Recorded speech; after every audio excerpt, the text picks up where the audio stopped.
Thank you, and welcome to F8. 3 years ago, at our first F8, we launched Facebook Platform, and together, we all started an industry. At our last F8, we announced Connect, an important shift that social platforms would now focus on the web, not social networks themselves. We think that what we have to show you today will be the most transformative thing we've ever done for the web. There are a few key themes that we're going to be talking about today. The first is the open graph that we're all building together. Today, the web exists mostly as a series of unstructured links between pages, and this has been a powerful model, but it's really just the start. The open graph puts people at the center of the web. It means that the web can become a set of personally and semantically meaningful connections between people and things. I am friends with you. I am attending this event. I like this band. These connections aren't just happening on Facebook. They're happening all over the web. And today, with the Open Graph, we're going to bring all of these together. Our second theme is going to be using the Open Graph to make instantly social and personalized experiences everywhere you go, in every website, mobile application, and every product that you use. We've learned from Connect that social experiences are a lot more engaging for people. We've also learned that the less friction there is to get to a social experience and the faster that a user can get there, the more effective they are. So we're going to spend some time discussing this today as well. And the third theme that we're going to talk about is just making all of this completely simple to do. All right. Now, before we get into this, I want to give you a few quick updates on how our core platform is doing. So, if you're thinking about building a site with Facebook, one of the first questions that you probably want to ask is, how many of my users are already on Facebook? So, at our last F8, there were just shy of 100 million people on Facebook. But now I'm pleased to say that there are more than 400 million people on Facebook, and this number is growing at a faster rate than it ever has before. So, if you're building a website, there's a good chance that most of your users are already on Facebook, and for the ones who aren't, they probably will be soon.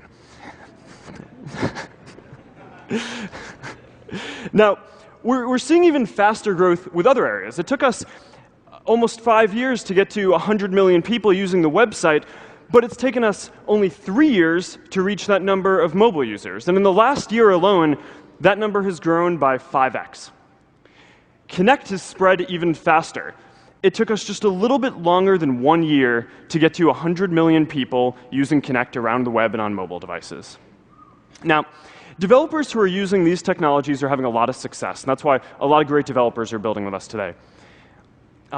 We already have 9 out of the top 10 news sites are using Connect and have deep integrations. 10 top 10 iPhone apps have used Connect. There have been 20 TechCrunch 50 finalists that have used Connect. And more, we're really seeing this trend where a lot of startups are requiring that Facebook, that all of their users connect in order to have their real identity and friends with them throughout the experience. So we're really excited about this trend, and we want to make it simple to build these social and personalized experiences. So to get started today, I want to tell you about a couple of important policy changes that we're making that should make building on top of Facebook Platform even simpler. Now, the first is that we're going to go ahead and we're going to combine all of the permissions dialogues that you use when you're using Connect and Platform into a single permissions dialogue. So now someone comes to your site, you can show them a dialog that has all of the different information and permissions that you need. It explains it to them clearly, and they can click and just proceed to your application. It's a lot simpler for you guys to build, just one step here. It's a lot easier for users to just have to go through one step, and it's a lot clearer for them what information and permissions are being shared. So overall, this should make building on top of Facebook Platform a lot easier. Now, the second change is this. We've had this policy where you can't store and cache any data for more than 24 hours. And we're going to go ahead and we're going to get rid of that policy.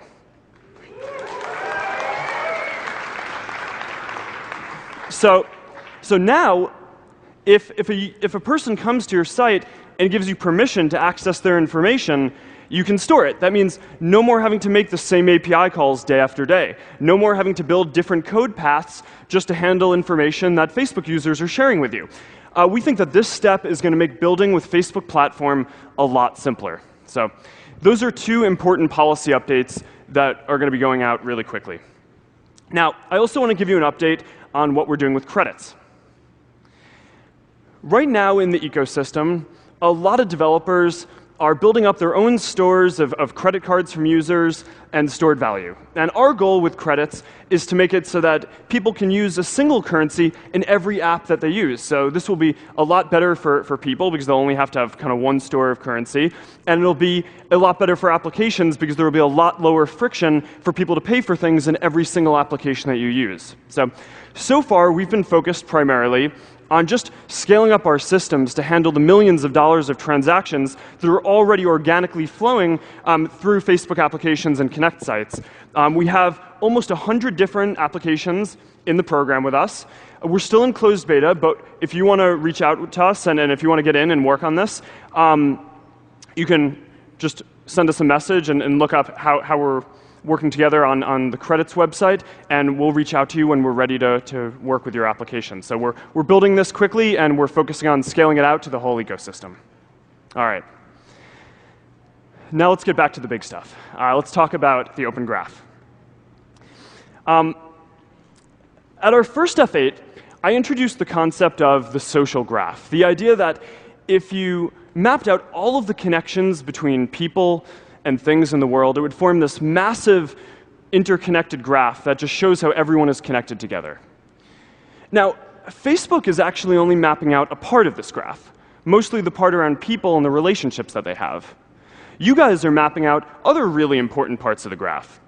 For example, I know Yelp is here today. Yelp is mapping out the part of the graph that relates to small businesses. Pandora is mapping out the part of the graph that relates to music. And a lot of news sites are mapping out the part of the graph that relates to current events and news content. If we can take these separate maps of the graph and pull them all together, then we can create a web that is more social, personalized, smarter, and semantically aware. So that's what we're going to focus on today. Now, one of the core ideas of the social graph is that a person or object is really defined by the other things that they're connected to in the relationships in the world that they have. So in the graph, that's me. And who I am defined by, what I'm defined by, are the people I spend time with, the things that I work on. I am friends with Chris Cox. I live in Palo Alto. I eat a lot of fried chicken. So that's me. This is me in the graph. We can go ahead and pan to a completely different part of the graph where Yelp is.